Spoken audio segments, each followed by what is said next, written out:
When I first got mono, it was definitely different than any sickness I'd had before. Like my head was pounding and my stomach was in knots and a lot of fatigue, and I just couldn't get up. I had to go to the ER a couple times. It just started this snowball of dropping out of school, moving back home. When I was at my worst in recovery, I was having migraines like 27 out of 30 days or like 24 out of like 30 days. And I was having around the clock tension headaches and all these different weird symptoms. And then I would get these like weird flashes, like hot flashes. And I'm 100% back to full capacity. I work out 6 days a week. You know, you need to make a bigger leap. So my leap was going around Europe for a month by myself backpacking. It was just to show myself that I'm fine. After the trip, I mean, that's really when my capacity got to 100% because I was like, okay, if I can backpack around Europe for a month, like I'm fine. Now I don't have any symptoms. That's actually where, like, you feel the best throughout your recovery is when you're doing things you enjoy.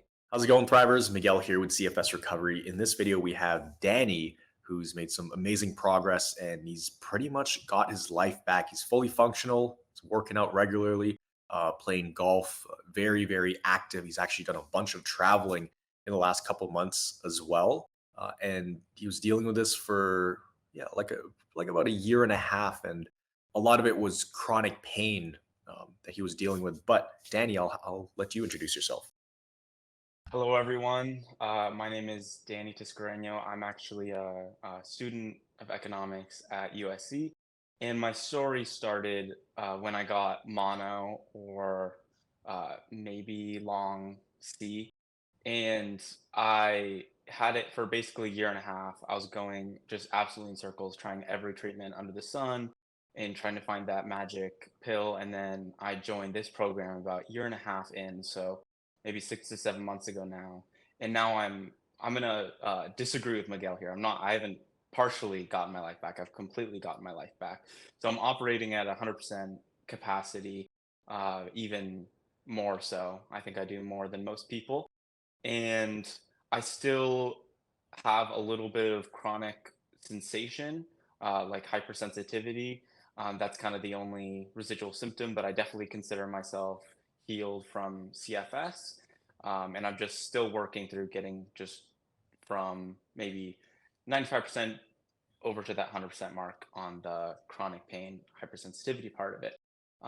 And now I'm a student and playing in professional golf tournaments again, and I'm just so grateful for this program. And I would highly encourage anyone watching this to join. But it's not only just a great program, but you have to commit to everything they teach. It's not just like you watch it and then you are distracted with a bunch of other stuff. You really have to stick to the principles that they teach, and you will recover. Yeah. So let's go back in time when you first got this mono, because that seems to be the domino effect that kind of put you into the spiral. Leading up to you getting mono, were there any other early symptoms or signs that this thing was coming about? No, I was completely healthy before, but looking back on it, I did have like many people, a perfect storm of a situation leading up to mono, which like made my body super susceptible a to a big nervous system, uh, I guess, event, nervous Yes. system like dysfunction. So Yeah. basically, I had, a lot of stress from school, a lot of stress from professional golf. I was playing professional golf at that time in professional golf tournaments, and I had like a little girlfriend breakup. I had adverse childhood experiences that stored trauma in my body, and just overall personality traits like perfectionism and different like controlling and different things that just made my nervous system be in a hyper vigilant state. And then once I got mono, it was kind of that straw that broke the camel's back. And so that was really what put me over the edge and put my nervous system in a hyper vigilant state. hmm So when that mono first hit you, um, and that hit you when you were about what, 21, 22 years old? 22. 22. All right. So yeah, that's around the same time I was really in the trenches of my illness. I was in the hospital at about 22. Yeah. So When it first hit you, what was that like? Did it all hit you at once, or it hit you, then you got a little bit better, and then you spiral downhill? How did that look? So when I first got mono, it was definitely different than any sickness I'd had before. Like my head was pounding, and my stomach was in knots, and a lot of fatigue, and I just couldn't get up. And then I would do something, and then I would have like body chills, like I guess what you would call post-exertional malaise. Like it was just completely different. And I had to go to the ER a couple times, and then it just started this snowball of dropping out of school, moving back home, and then going to a bunch of different doctors and treatments and not knowing what's wrong because when you have CFS or a hypersensitive nervous system, you just have all these different symptoms all over your body. And so you try to chase down every single symptom instead of going for the root cause, and you end up just going in circles. And that's what I did until I, you know, found this program. Yeah. So you were dealing with this stuff about a year and a half before you came on board with us. So what was that first few months like, and how much did you have to dial back your activity? Because it sounds like did you have to stop school when this first hit you, or you just had to take a step back? Yeah, so when I first got sick, I, took a little bit of time off and then I tried to go back to classes. I tried a few times to like go back to classes and start things up, but like I had no sense of, pacing, mindset, all of these things. And so I was just set up for failure. And I was just in this cycle of like trying to get back to work and school and then not being able to and having to be at home and then trying to push and the whole push and crash cycle because I had no idea of what recovery actually looked like.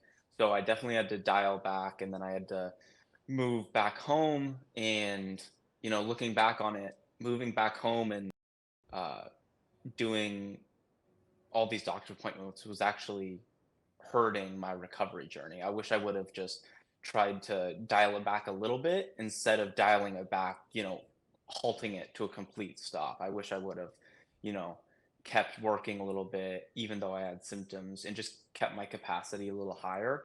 So Mhm. that's what I would say. Yeah, yeah. And you mentioned, getting chills and your head pounding and things like that. What other kind of symptoms did you feel at the time? Because I know your main thing was pain, but there were a handful of other stuff in there. What other stuff do you remember that was really weird in the beginning? So definitely my main symptom was chronic pain, and then it was like fatigue and post-exertional malaise, and then I had like stomach dyspepsia, which is basically where they don't know what's wrong with your stomach and they just say like stomach dyspepsia. Uh, Because GI doctors, I'm sure everyone here has experience with Western medicine. It's like with chronic stuff, it's pretty bad. And as far as weird symptoms go, I had like when I was lowest on the nervous system state, when I was in like dorsal complete shutdown mode, when I was at my worst in recovery, I was having migraines like 27 out of 30 days or like 24 out of like 30 days. And I was having, around the clock tension headaches and all these different weird symptoms. And then in heat, I would get these like weird flashes, like hot flashes, and um, a lot like I would have panic attacks because my nervous system was in such a weird state. I would have like IBS issues, and like every almost every symptom I had. So whether it was mild and only for a couple days, but my nervous system just kept on trying to pick different symptoms to make me scared, and it worked for a while. Mhm. Yeah. And being an athlete that you were a very active, high level golfer, obviously a high achiever, you're going to university. So, what was that transition like mentally and emotionally? Going from really active, uh, being this person who's pretty busy, to having to dial everything back and move home and really take your foot off the gas pedal and almost in a way kind of slam on the brakes of life. What did that do to you mentally in the beginning? That was extremely difficult because at the time I was gearing up. So I was a senior in college at the time, and I was planning on doing 2 years of graduate school and playing golf, D1. And I was talking to really great universities because I was playing in professional golf tournaments and playing well. And then all of a sudden, those plans were just completely out the window because I got sick and I couldn't play golf. So that was a big adjustment mentally. And a lot of people talk about, and I think you've made a video about how sometimes chronic illness can be the best thing that ever happened to you, the best worst thing that ever happened to you. And that's absolutely the case because I learned that professional golf wasn't my path and I can actually give back more by helping people recover just like I did from like chronic illness and conditions. So I'm actually really grateful it happened. But it was definitely a huge adjustment at the beginning of, going from a D1 athlete and playing in professional golf tournaments and like working out, 6 to 8 times a week to barely being able to get out of bed. Hmm. It was similar to me too. I had this plan in my head built out. Like for you, it was the path of golf, university. Like in your mind, everything's laid out. Like the train tracks have been laid. And when something like this happens, it's almost like you have to build a brand new railway track and go on a completely separate path. In fact, it feels like you're going in the opposite direction of everything you worked so hard for. So for me, physically, it was tough, but it was really the mental and emotional side of things that was probably tougher. You It know? was very, for me, honestly, dealing with the physical stuff was probably harder, but there was definitely an emotional component for me of like, hopelessness because all these treatments didn't work and feeling, dejected because the Western medicine has failed. I'm sure, nearly everyone watching has had a lot of failure with Western medicine. And then you come to a conclusion where you're like, okay, they can save lives and help acute situations, but they're pretty much useless when it comes to chronic situations. And that was a big wake up call for me because I never really had experience with the medical system. And then I had to make the mental transition of like, okay, I need to look at what else is out there besides Western medicine, like CFS recovery, that can help me recover from this. And it's like specific program for me. Hmm. And as you were going through all these doctors' tests and naturopaths and treatments and stuff, uh, what kind of stuff did you try? Like supplements, medications, different treatments. What did that look like? I tried I tried everything, and the issue was, like, I would try it, but not long enough for anything to work. So I was so internally panicked that I would, do one thing, and if it didn't work within, like, a couple days or a week, I would just, like, switch to the next thing. And then I just had the mentality that, you know, the treatment was gonna be the thing that helped me instead of, like, a holistic lifestyle approach. So I tried everything from, chiropractors to IV therapy to tons of supplements to blood transfusions. I mean, we were going down the list. So it got pretty desperate. I got Botox injections for my head. I went to a hospital for a week and they didn't let me leave. It was awful. I couldn't leave my hospital room for a week. And I was like, this is like the worst thing you can do for someone. But Yeah. Is that just running tests on you and trying to figure out what's going on? so when I was in the hospital for a week, it was arguably the worst week of my life because they would just inject things like IV treatments into me. And, I had like all these side effects and it was just incredibly, um, it was just a danger signal for my nervous system. It wasn't helping anything. It was just activating me even more and creating more fear. So that was kind of when I realized I was like, okay, Western medicine is not for me. I have to look outside of Western medicine and find just one program and stick with that program until I recover. Hmm. Yeah, and I can relate to that. Just being in a hospital bed, stuck in a room for a week feels like a month, if not longer. The time goes by very slow because you're just staring at the ceiling, right? And testing all this stuff on you, you feel like a guinea pig. It's kind of like playing Russian roulette, right? You don't know if this thing they're going to inject you with is going to make you crash They tried or like 14 things and nothing worked. And I'm just like, why am I here? Why did I come all the way to Chicago for this? But yeah. No, that's wild. And at one point, you even had a pain recovery team, right? That you were working with.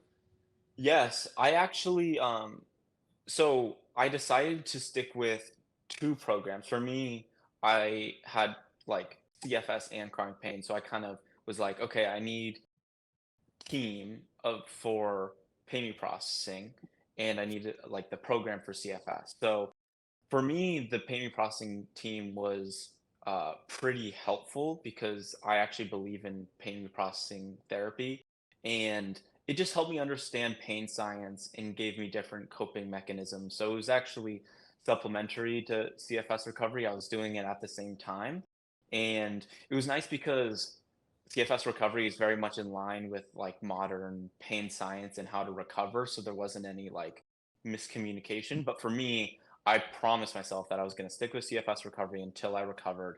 And also this, I did the Pain Psychology Center in Los Angeles. So Mm, yeah, and you were doing that before you came on board with us, right? And you yes, were I well, results. I started with I actually went to an inpatient center for 2 months before I joined CFS recovery. It was like a chronic pain uh, clinic. And so I stayed there for 2 months. So I stayed there first, and then I joined CFS recovery. So it was all kind of happening at the same time for me. Mm-hmm. Yeah, because I remember you were decently functional when you came on board. You know, you could go out, you could do stuff physically, but the pain was always just lingering. And you had a lot of flu-like symptoms during your flare-ups, right?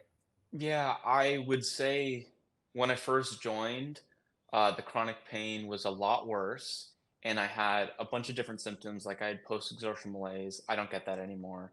Like that malaise feeling, that sick feeling.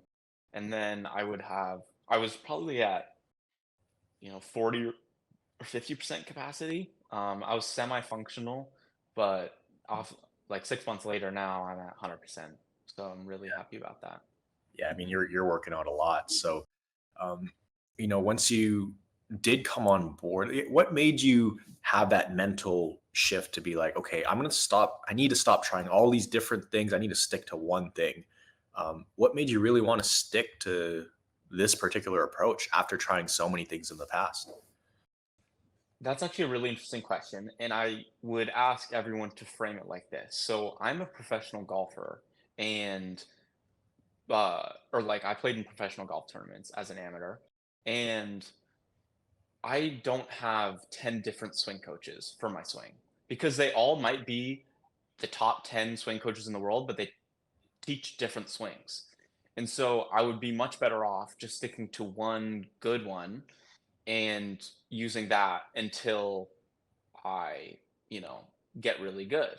I don't use 10 different swing coaches. I use one swing coach. And that's what I was like, why don't I use this mentality for recovery? Why am I going to all these different programs? Why can't I just stick with one good program, until the end? Actually, yeah, that makes a whole lot of sense. That's a really good analogy. And when you did get started, I guess because you had that swing coach, this was kind of like the same thing, but for recovery, because you did have a coach in your back pocket. So, you come on board. This was about 6 or 7 months ago. Um, Still dealing with a lot of chronic pain, lots of flu-like symptoms. You get started. Uh, what was the first big mind shift or win that you had once you started implementing, the specific stuff we teach inside the program? Do you remember that first big win you had? I remember it, and this is more on the practical side of it, but it's Junior talks a lot about it, but it's black and white theory or black and white thinking and gray theory. Yeah. I think this is extremely important for recovery and gradually putting more stress on your nervous system. Good stress, like stress is good for your nervous system. And but you can't do too much. There is a point where, you can have too much stress on the nervous system and it's actually detrimental. But if you put a little bit of stress, like I'll say it like this. So say you have an obligation to hang out with your family for an hour. Black and white thinking would be either you don't go because you don't want to put stress on your nervous system, or you go for the whole hour because you have to do it. But why don't you just go for 30 minutes and be in the gray? Like there's no one forcing you, to be there. The best thing for your recovery would be gradually exposing yourself more and more.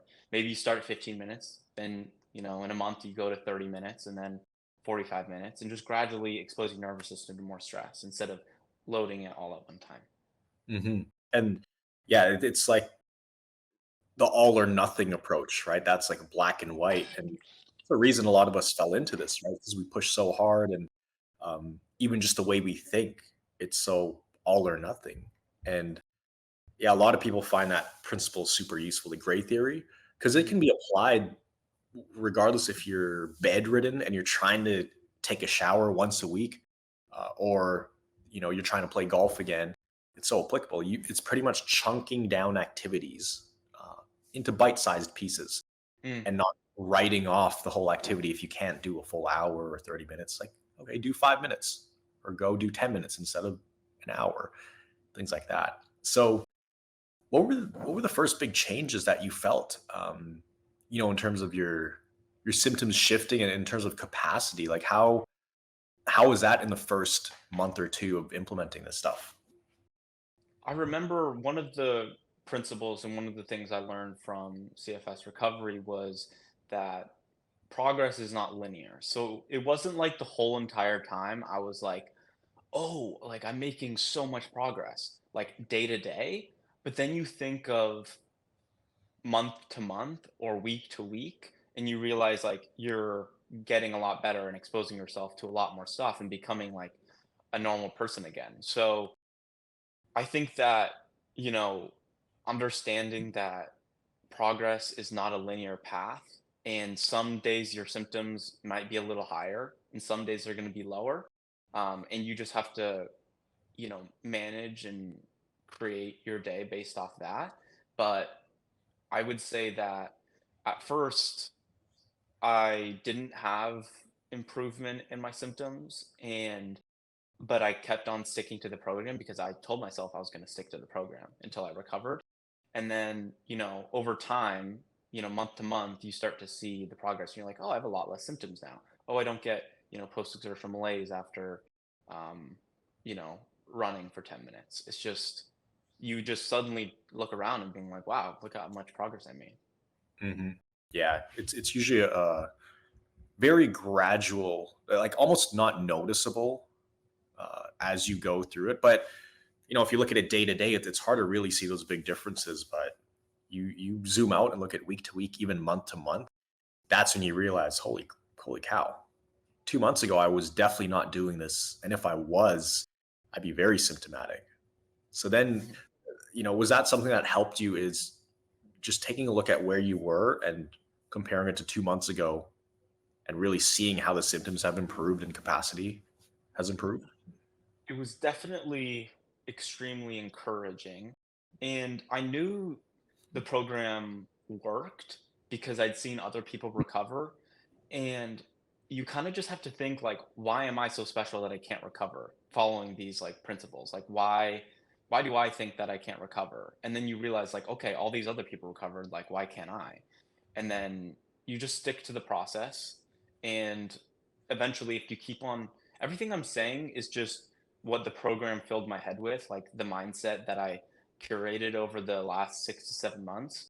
And that's why like mindset and how you respond to symptoms and all that is the key to recovery. It's not necessarily what you do, but it's like the energy you bring to it and the mindset you have.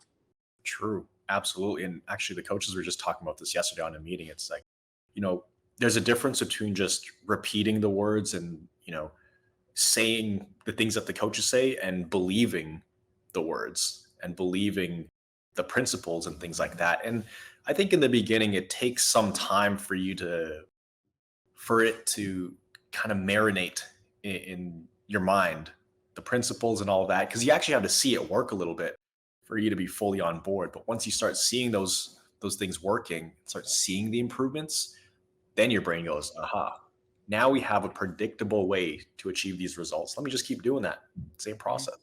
And it gets easier and easier. So speaking of just soaking up the information like a sponge and ingraining the principles into your mindset, how impactful was the group calls or just being in a group with other people on a similar journey as you? Because up to this point, you kind of had to go through this journey by yourself, in terms of, there's nobody who could really relate to you. or you could relate to them. So So this is what I love about this program is that it's all people in a similar situation to you. Some people have different severity, but mostly everyone is in a similar situation. And it's really nice because you can't do it on your own, really. You look around and you probably don't know anyone else with CFS or long C, but there are tons of people with it, like around the world. They're just not your neighbors. It's, people aren't necessarily, all around you with these things, but there are tons of people within the world. And it's nice because the program brings, everyone together, and it just drills the ideas and the mindset into your head. And over time, like you said, it needs to marinate a little bit, but if you keep on hearing it over and over, and it starts to make more and more sense and you believe it, then you'll eventually, recover. Yeah, it's like it's a matter of repetition. The more you hear it, the more you soak it up, the more you internalize it to the point where it just becomes second nature.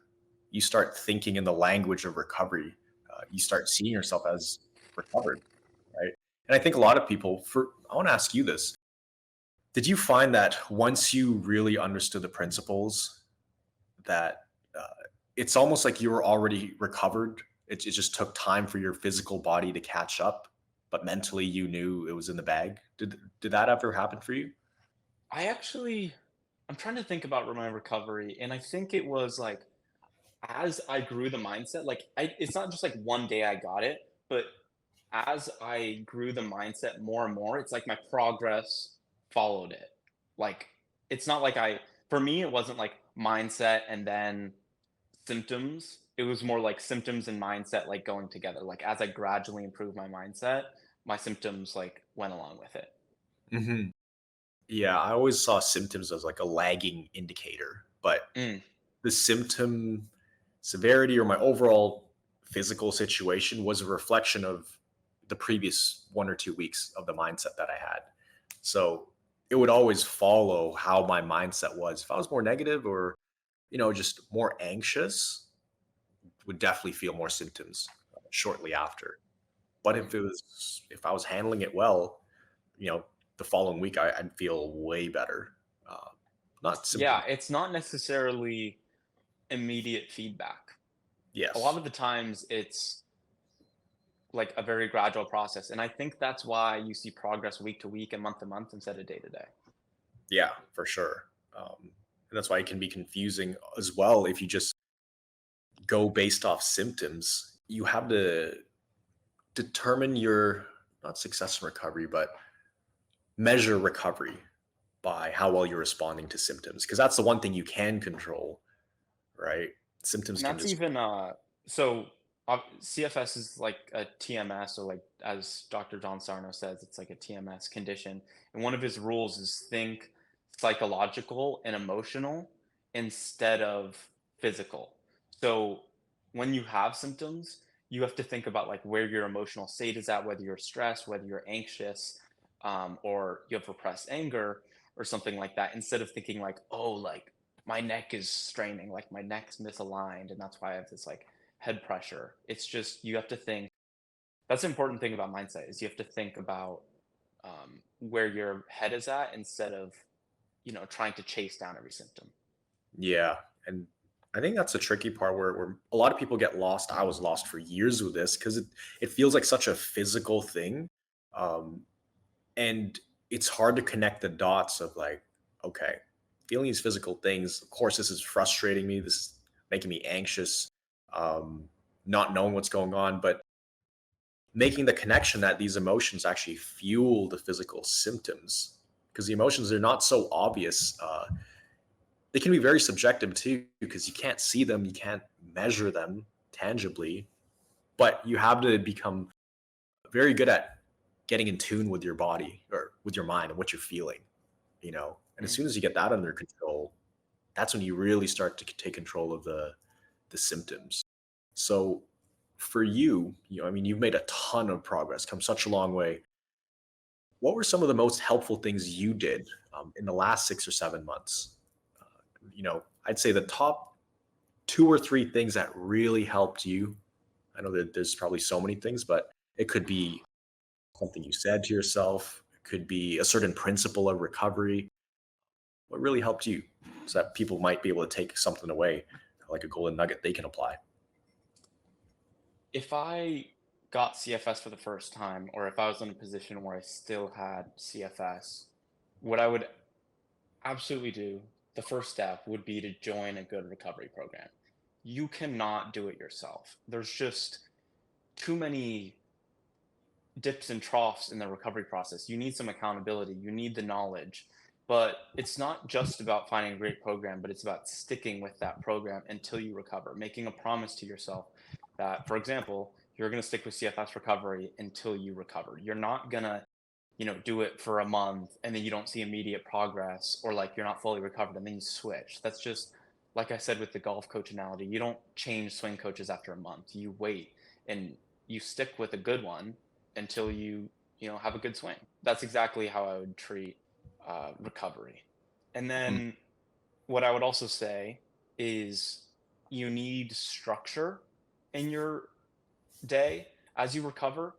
And people are at different capacities, but I don't believe in, rigid routine. I think that's a perfectionistic idea. But when you think about, you know, recovery is a lifestyle. It's not just about one or two thoughts throughout the day. You need a lifestyle that's conducive to recovery. So I would create like different structure in your day that's conducive to recovery, a lot of regulating activities. It's not, some I have to do this at 8, I have to do this at 9, I have to use this at 10, but like generally like, okay, in the morning I go to a coffee shop and work for a little bit. And then, in the evening I do a little bit of Qigong or something. Just add some structure to your life and then gradually do more and more throughout your day. And that's eventually how you recover. Hmm. I agree. Because having that structure or that general guideline is so important. So you have some kind of momentum, versus waking up and just winging it every day. And obviously, following something that is generating some kind of results. Because I was very structured um, prior to getting in the hospital. This is when I was bedridden, but I wasn't getting results. So if you're not getting results, then that means you need to change something, right? And that's where having um, an extra set of eyes from a coach or whatever can really help you find your blind spots and make sure you are implementing the right stuff. But yeah, structure is huge. Having some kind of roadmap to follow versus winging it. I feel like when I was in the trenches, it's almost like I wake up. It's the difference between looking at a map and having a compass and coordinates, knowing which direction to go in, and just kind of spinning the bottle on the map and being like, all right, which direction are we going today? I My analogy for what I was doing in recovery before is I was trying to navigate the high seas without a compass before, and just like winging it and trying to use like little tips that my, you know, mom's acupuncturist told me, like just trying all these different little things. But if I just had a compass, if I had a recovery program that I was going to stick with, eventually it's going to lead me to the right place. But you have to Yeah. stick with it. Yeah, absolutely. Well, speaking of that, because I did have a couple chats with your mom before you came on board, just to answer some of her questions. What was what was like your family's and friends' reactions to you coming down with all of this? I mean, most people's inner circle, they're pretty confused on what's going on, right? Uh, There's nothing coming back from the test. But what was it like for you? Like, what was your mom thinking about all of this in the beginning?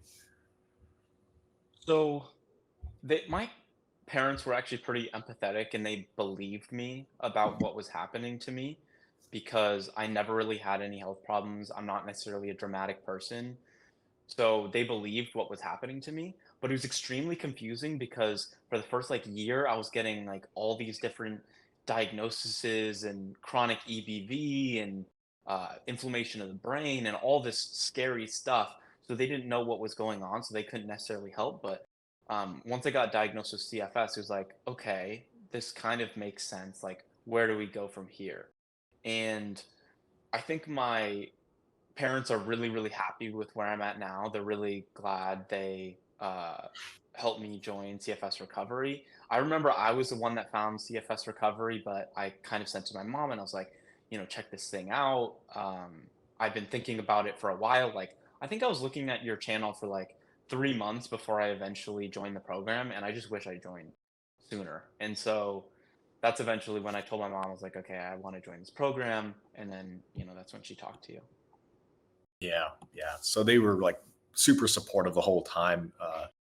They obviously, it sounds like they believed you and everything. And same thing with me. I mean, I never really was one to complain about stuff growing up. Especially when things were hard. If I was just grinding through high school, I used to do 12, 14-hour days in high school, sports, extracurricular activities.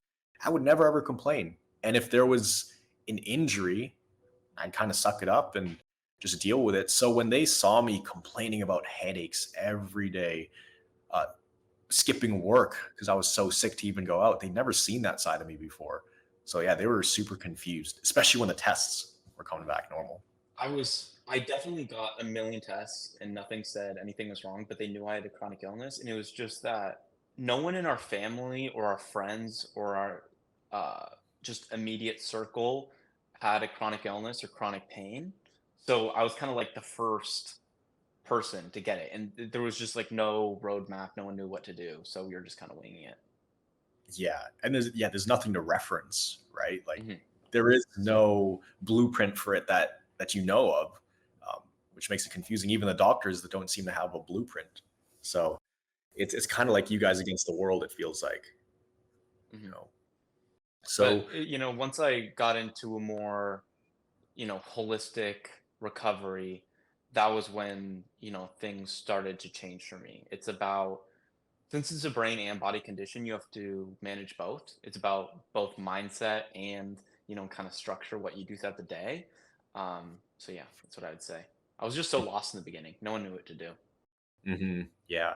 And what's interesting, because we've talked a lot about mindset and how important it is, but I think people misinterpret it as, oh, you just think good thoughts and magically your symptoms go away without realizing that there's actual physical changes in the brain depending on how you think. Like you're literally stimulating different neural pathways. So when it comes to the brain retraining side of things, is that when it clicked for you as well, realizing that, oh, part of this brain retraining thing is a physical rewiring of the brain. Yeah, so one of the things that was really helpful that I learned was one of the brain's way of creating chronic symptoms and pain is neuroplasticity. And neuroplasticity is the idea that, or it's the fact that your brain is changing all the time. Every day, your brain's different. It's not just a solid, mush. It's like constantly changing and morphing and creating new neural pathways. And it's an amazing process that allows us to recover from chronic pain and symptoms. Just as it wired into chronic pain and symptoms, it can also wire away from chronic pain and symptoms. It's trying to get back to normal. So you just have to assist it along the way to get back to normal. It's constantly trying to get into homeostasis. All these symptoms are just protective mechanisms, but once you show your brain that you're safe with the right mindset, it'll start to use neuroplasticity to get back to your normal state. Hmm. Yeah, absolutely. Um, that's also a big thing that clicked for me. That really helped me kind of reframe the way I saw symptoms, seeing that it was a protective mechanism, not just the pain, but all the other stuff, like my It, heart rate going up, it everything. helps you like have more self-compassion to yourself because you understand that your body is on your side. It's doing everything it can to protect you. So once you can meet symptoms and like you said, uh, recovery is based off how well you respond to symptoms. And if you respond to symptoms with anxiety, fear, anger, frustration, all of these traits, they're gonna stay because you're so fixated on it. But if you meet it with laughter and self compassion and being calm, like if you literally laugh at your symptoms and smile at your symptoms, they're gonna go away because there's no fear there. And eventually your brain's gonna turn off the danger signals and your body's gonna calm down. Yeah, exactly, exactly. And that's the best way to respond to symptoms is, you neutralize all that fear and anxiety and negative emotions around it with something more positive, or the ultimate goal with symptoms is just to try to be neutral towards them, Mhm. because then your survival brain has nothing to feed off of. It doesn't perpetuate that downward spiral. Here's what I think of it is there's like a spectrum of how you respond to it. And most people, when they first get sick or like still have symptoms, are in the frustrated, anger, fear, um, all the anxious. And then there's this side of, you know, really being happy toward it and self compassion and self love and laughter. But the way you get back to the middle is trying to get closer to self compassion and love and calm. And so you have to meet these symptoms with that and just eventually get back to a state where you're just neutral toward them. Exactly, exactly. It's like you need that counterbalance in the beginning, um, to get it back into balance. It's almost like, here's another analogy, and this has to do with the way the primal brain works. Um, it really comes down to survival. The reason we're getting these symptoms is from our survival brain is trying to keep us alive. So it sees all these symptoms, it places these threats around us to try to keep us put and to prevent us from going out there into the world and, you know, uh, bringing on more stress. But all these symptoms, think about it like it's almost like we see them as predators. We're terrified of them in the beginning. We're running away from the symptoms, right? As if a dog, a wild dog in a line was chasing you in the jungle, right? We're all at that point where we feel one symptom, we're terrified, we want to run away from it, and it gets worse and worse. And then eventually you flip that. And when the symptoms come up, you start to challenge them. It's like, oh, you're back. Oh, okay. Well, what are you going to do? So you actually become the predator and the symptoms become the prey. It's like you switch that. And then it's really interesting how that works. That's how I recovered junior. I almost taunted my symptoms and started chasing after them. And then now I'm just like at a neutral place. I don't care. I got to a point where I didn't care, but it's flipped. Instead of running away from the symptoms, I started charging towards them. I'm like, oh, you're bringing me heart palpitations. What else are you going to bring me? What else? Bring it Yes, on. challenge it. You're and like laugh at it. You can't have fear towards something you laugh at. And that's actually an amazing analogy. I've never really thought about that before, but recovery from symptoms, like at first you are running away from a wolf in a forest, and then you turn around and then it starts to cower because it sees Yes, that you're ready for it. And then eventually you start walking toward it and it starts backing away and it either becomes your friend, you could think of it as becoming your friend, you're domesticating a wolf, or you could just or it just starts running away, but you're not scared of it anymore, so it doesn't have that control over you. exactly. You tame the wolf, and the wolf is Hmm. the symptoms and the threat. Now we can swing too far. This goes to black and white thinking. If you're too extreme and you chase those symptoms down, you taunt it a bit too much and be like, "Oh, bring it on, symptoms! I'm going to push as hard as I can. Let's see what you could do." Well, that's like you chasing that wolf off a little too far. Now it's in Yeah. its territory, and there's like 20 wolves, and then and that's when they all like they come attack you, and you could have a setback or Yeah. that's where the black and white, the gray theory will kind of save you so you don't go too extreme with it. So yeah, Yeah. I think it's a good analogy. Just you're flipping that perspective towards the symptoms. Instead of running away from it, you start challenging it and Mm. eventually get to a place where you're completely indifferent to the symptoms, and that's how you make steady progress. So for you, you've been implementing this stuff for about 6 or 7 months, and we actually met up. What was it, about a month ago, a month and a half ago, in a whole different part of the world. You and I, it was halfway around the world actually, out in Yeah. Germany. We met up. I met up with you twice actually. Uh-huh. Super cool to I see. followed you around Germany, actually. Yes, yes, you did. Met me in two different cities, which was super cool. But tell us about that, because that's probably your biggest expansion that you've done in a long time. But how was that trip? This was actually critical to my recovery. I think that at a certain point, um, you need to make a bigger leap. So my leap was going around Europe for a month by myself backpacking. And it was just to show myself that I'm fine. Yep. And after the trip, I mean, that's really when my capacity got to 100% because I was like, okay, if I can backpack around Europe for a month, like I'm fine. People with CFS can't do that. And so it was amazing. I got to meet up with other thrivers. It's a really great community. People were awesome. You have a immediate connection to someone who has what you have because you Mm. feel like you know them or you are them. But it was just a wonderful experience of, expanding my capacity and teaching myself that, my body's fine. Yeah, and that was a massive expansion. And it's not like you were taking it super easy on the trip too. You were like back to back traveling, staying in hostels, meeting people. I mean, the first Yeah. place we met up, I'm not going to name the city, but it turned out to be a pretty ghetto It area that we was stayed. it Pretty was dangerous. sketchy. It was super sketchy.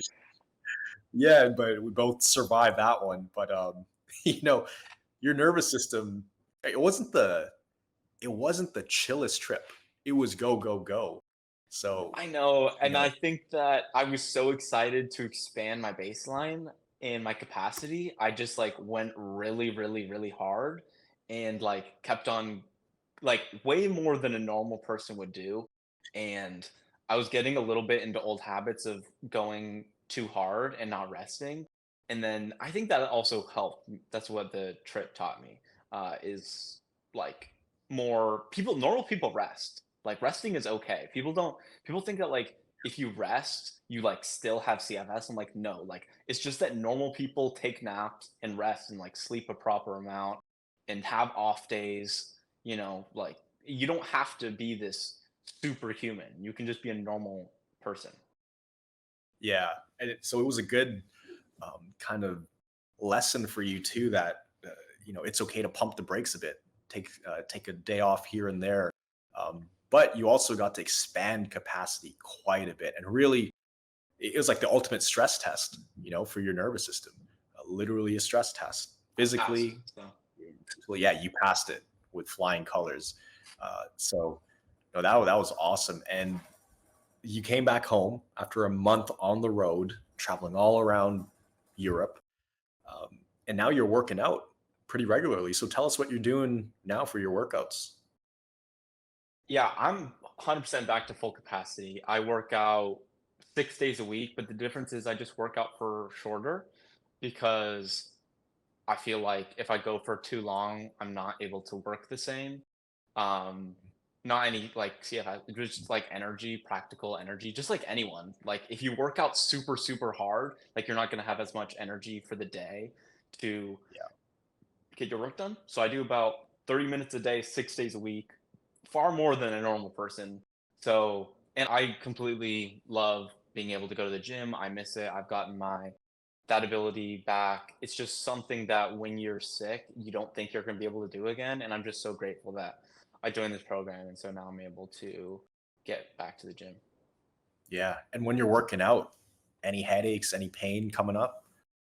No, absolutely not. And that's the difference between when I, was in the trenches and I tried to work out and, I didn't have the same capacity, didn't have the right mindset like I did through this program. And so now I don't have any symptoms. That's actually where like you feel the best throughout your recovery is when you're doing things you enjoy. And the more regulating things you do, you shouldn't be doing a ton of things that increase your symptoms. I think that you should add enjoyable activities that you can have the lowest symptoms at, but like you can expand your capacity. And, at the gym, I just have no symptoms. I feel amazing. So yeah. Yeah, and that's so true. Adding in activities that you truly enjoy. These could be simple things like drawing, journaling. For me, it was editing videos, learning how to photo edit. So it was actually, if you think about it, it was a pretty strenuous activity, but I actually felt less symptoms because I was so focused on doing this thing that I enjoy. And in doing things you enjoy, you're waking up those areas of your brain that are more normal, that take you out of survival mode, and that give you feelings of comfort and safety. And I think that's the ultimate feeling you want to strive for is a feeling of safety, because that's the opposite of being in survival. Absolutely. I think that what you said is completely on point, that you need to, in your structure, like I talked about earlier, for your day, you should have a lot of time for regulating activities. Like you talk about in your video, like get an acupuncture mat, do that, or like journal, or take a shower. Like for me, during recovery, shower was like my happy place. I would have low Yeah. symptoms, and I was reminded my body what it was like to not have symptoms. So I think, and golfing was one too. Like as I slowly became able to golf, my symptoms were lowest at the golf course, and so I spent a lot of time there. And I think that as you recover and you're trying to, add more stuff to your day, you just should add regulating activities first, things you enjoy. To- Totally. And that really helps accelerate recovery. And I think once you come down with something like CFS, and you're working your way out, it makes you really reflect on the things you truly enjoy versus the things you think you enjoy. Because a lot of things, I thought I enjoyed them. I thought I enjoyed working all the time, just grinding every day because I was being productive, getting closer to success. I thought I enjoyed that.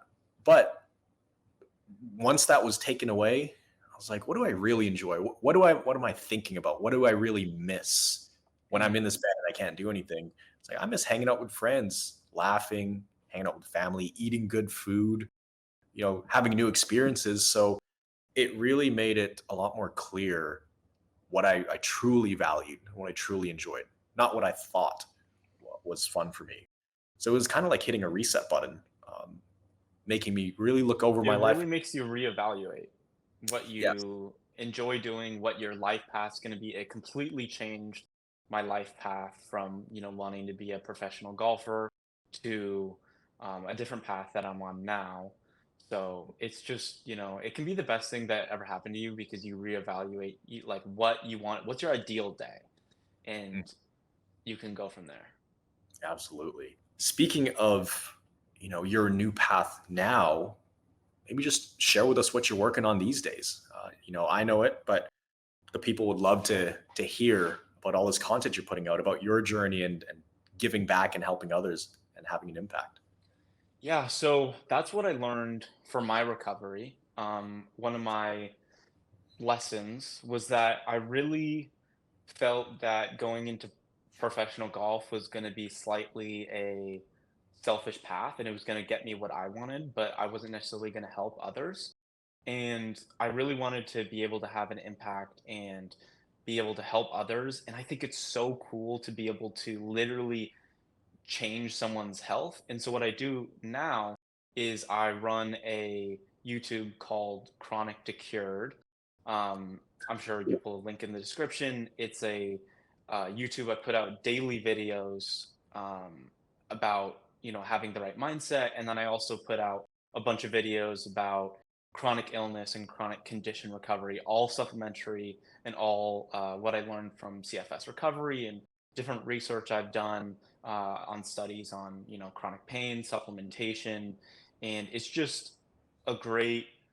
I think it's a great tool to have as like a daily reminder. I put out daily videos of things that will help your mindset, and so I do the YouTube, and I have a coaching business where I'm able to help people recover from chronic illnesses or conditions. So yeah. Yeah. And it reminds me of a lot of my journey because, once you go through this journey, you go through the hardships and you're in the trenches, but you eventually find your way out and you make it to the other side. And I felt like I was sitting on so much knowledge and experience, just like you. And I just thought to myself, what a shame it would be if all this experience never got out into the world. You know, I went Yeah. through all these hardships, and if I can save people the headache of going through years and years of this stuff, then I'll just share a lot of what I was doing, so other people don't have to go through that. Yeah, and CFS is such a complex and all-encompassing thing. You just can't do it on your own. I know I, plug this program a lot, but it literally changed my life, and I just wish I did it sooner. And if you commit to the principles and if you stick with it and you promise you're going to stick with it until you recover, you're not going to switch, like you will recover. There's no situation where the coaches are just going to be like, oh, this person isn't recovering. Like, you know, that sucks. Anyway, like, no, they're like you guys have weekly meetings about uh, different clients and seeing their progress. So you're really well taken care of. And you just need a recovery program that's going to get you to a place back to normal and is going to stick with you and keep you accountable and get you the right mindset. Hmm. Yeah. So for you, there's been a lot of change in the last, even just the last year of your life. It's almost like we always say we want to help you build a 2.0 version of yourself. So it sounds like 2.0 Danny T is well underway, Hmm. under construction. We're always building ourselves to be better. But what would you say the biggest difference is now with your mindset and just the way you see life versus Danny a year ago? Mm. I want to live a life of service and helping other people. That's why I started the YouTube channel Chronic to Cured. And just like, I know how difficult this journey is and how lonely it can feel and how much confusing information there is out there. And people just don't get it. You can't just go to a random doctor who's just read a book about, you know, CFS and tells you about like spoon theory and pacing and graduated exercise. You really need um, like a situation where you understand what's going on. So I would say that I completely changed my mindset to one of gratitude and, trying to live a life of service through, helping people through YouTube, um, and just getting the right information out there. Hmm. And how about in the way you even perceive stress or the way you look at life? Um, how has that changed in terms of this? Let's just say your perspective to life overall. How has Mm. that changed having gone My through this? perspective to life has changed a lot because I understand the need for rest and balance. I think that's extremely important for, people's mental and physical well-being. I think that you need a balance of, physical, mental, spiritual. I think that, growing your faith is extremely important. Growing, understanding your emotional experience is extremely important. And, having structure around growing your physical side. I think all of these things are, what makes a person. And so being able to, understand that rest is good for you. Hmm. So and so is balance. So that's Hmm. what I've learned. Yeah, and I was very similar, because me and you, we still have the same, I'd say, core blueprint of who we were as people. Like we're still people who we want to go out and accomplish things. We still probably have this type A personality, Hmm. probably still some perfectionist traits, but I think now we can live more sustainably.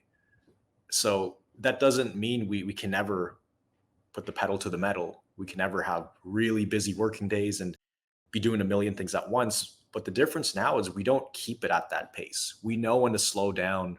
We know when to tap the brakes a little bit. And overall, I just see it as just a more sustainable life. Like, okay, I can keep this pace. Hmm. I won't crash this car running at this high speed in the next few years because I know how to control the speed before I couldn't. Absolutely. And I think that it's really funny when maybe you say like, okay, you need to rest, you need to take a nap, and people will be like, you didn't recover from CFS. And I'm just like, I'm just a normal person who like needs rest sometimes. I have perfectly normal like energy. I just now understand what it is to be like more of a normal person and not be a psycho. And so that's what I've learned is just like balance and rest and just having a more sustainable lifestyle. Like it's a marathon, it's not necessarily like a sprint all the time. Yeah, exactly. And it's so funny when people will see, oh, he took a nap. He must not be recovering. He still gets tired. I'm like, today, I think I slept 3 hours last night. I was just really busy, and I'd wake up early. I took a nap in the morning, like an hour and a half. I'm like, do I have CFS? I don't think so. Like, I'm okay. But it's just really interesting. Once you make it to the other side, there are a lot of doubters. And as you put out your YouTube content, you'll probably run into that at some point, but it's like 99% positive, which is good. If you're going out there with good intentions to truly help people, but it's That's inspiring, why man. I think you need to surround yourself with other people with the right mindset that want to recover. Um, and that's why, being in a program is so helpful is because you're actually like around other positive people that are all going toward recovery because they understand it's possible. So that's the beauty of it. Yeah. And solution focused. It's like rain or shine, even if you're having a crappy day, even if you're not the most positive, at least this ship is moving in the right direction. It's towards thriving health and solution focus. Being around those people, it's so important. So, last question for you is, what would you say to somebody? Let's say they're in your shoes where you were a year ago or at your lowest, and they're starting to lose hope. They're wondering, can I ever recover? Is this going to happen for me? What if I'm an anomaly and, you know, I can't get better? But they've had their tests and scans done. The doctors say, hey, nothing going on here. It looks like CFS. What are some words of encouragement and just hope you want to share with them? I've been there, and you have to understand that like every depression thought, every like anxious thought is all a symptom of CFS. And it's all I think that they say that depression is a symptom of CFS and like hopelessness is part of it. And it's just a symptom. It's perfectly normal. But if you let it get to you, that's where it's a problem. But don't let it affect like what you do. Make sure you have a coach, have a program, have a plan, and just keep on, going forward. Hmm. Yeah. And recovery is possible. I think everybody who's recovered, at least everybody I've done an interview with, almost over 70 at this point, including this one, I think we've all reached certain points where we thought, is it possible to recover? Can I even recover? Am I too deep into this? Like, will I ever be able to run again or work out? I feel like that has crossed our minds because we've tried so many things. But uh, even for us, there's a way out, and you can get to the other side. No matter how hopeless it seems, there's always a solution. Or else I truly believe we wouldn't be here if there wasn't something on the other side of this. There's a reason we're going through this, Even you if know? you have like a little grain of thought in your brain that it is possible, latch onto that because that is the truth.